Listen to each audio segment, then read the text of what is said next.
বিসমিল্লাহির রহমানির রহিম।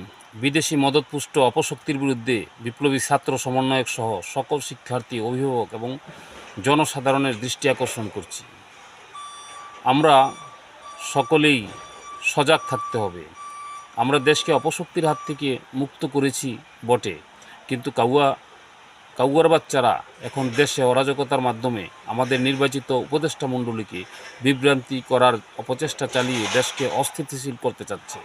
দেশে নতুন একটি অন্তর্বর্তীকালীন সরকার গঠনের মাত্র 17 দিনের মাথায় হাসিনা ও কাউয়া কাদিরা কর্তৃক কাউয়া আনসার বাহিনী দিয়ে দেশে অরাজকতার সৃষ্টি করতে চাচ্ছে। ওরা আমার ছাত্র ভাইদের উপরে হামলাসহ গুলি বর্ষণ করে। প্রায় 5-7 জন ছাত্র এখন হাসপাতালে চিকিৎসাধীন রয়েছে। তাই এ সমস্ত কাউয়া আনসার বাহিনীর বিরুদ্ধে আইনানুগ ব্যবস্থা নেওয়া জরুরি দরকার।